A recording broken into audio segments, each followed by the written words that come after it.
All right, let's just dive right into this. Welcome to This Explainer. Today, we're tackling a massive challenge that I know we all face: finding genuine, lasting inner peace in an era completely defined by endless notifications, artificial intelligence, and just non-stop digital noise.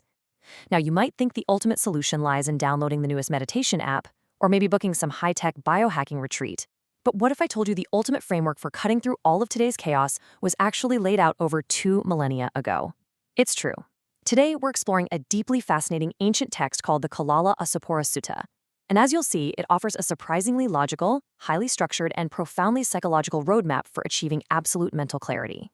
So here's our roadmap for this journey. We'll start with peace in the AI era. Then move to the illusion of appearance. Third, identifying the inner stains. Fourth, the psychology of purity. Fifth, the 4 sublime states. And finally, we'll wrap up with the ultimate cool pond. Let's get into it. Section 1. Peace in the AI era. The search for the samana.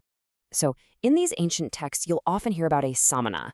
This was essentially the ultimate seeker of peace, someone who completely renounced the chaotic world in exchange for truth and tranquility. Think of them as the original deep focus practitioners, way before we ever needed to flip our phones to airplane mode just to get a single hour of quiet, right? But this brings up a really critical question for us to chew on today. What actually makes someone a true seeker of peace? Is it the specific clothes they wear?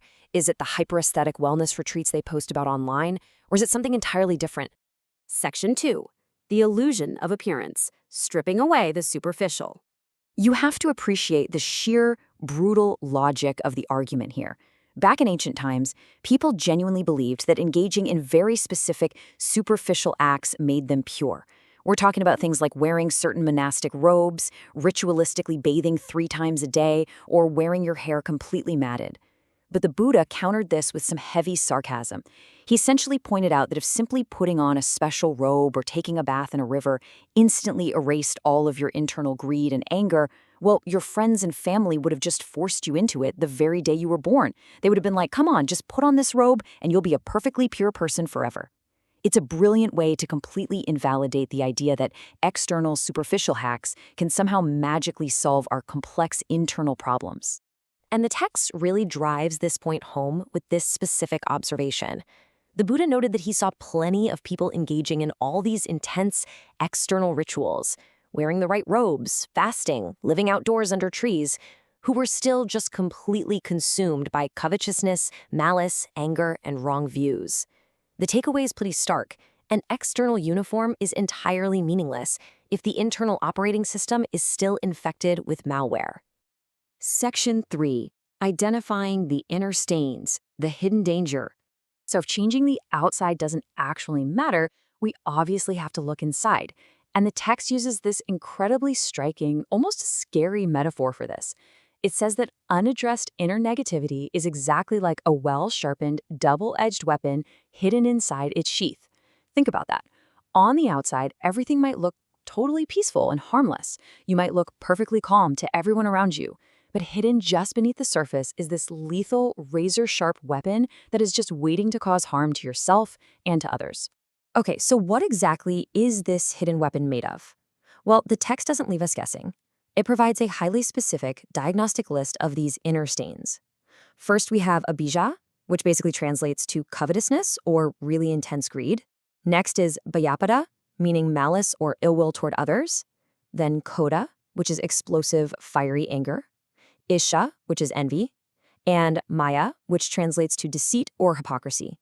The sutta is absolutely clear about this. Until you actively put in the work to delete these specific toxic traits from your own mind, you simply cannot call yourself a true practitioner of peace. Seriously, no matter how many mindfulness apps you've got on your home screen. Section 4. The psychology of purity, a step-by-step chain. Now this is where things get really fascinating. Once you actually do the incredibly hard work of clearing out those inner stains we just talked about, a psychological domino effect takes over. It's almost automatic. Step 1. You realize you've actually managed to let go of those toxic stains, the anger, the envy, all of it. And honestly, just seeing yourself free of that heavy baggage naturally triggers step 2, pramodha, which is a profound sense of gladness. That gladness then intensifies into step 3, piti, or rapture. Because the mind is so deeply uplifted, it effortlessly leads to step 4, passaddhi, a state of deep, physical and mental tranquility. When you are completely tranquil, you arrive at step 5, sukha, which is true, unadulterated happiness.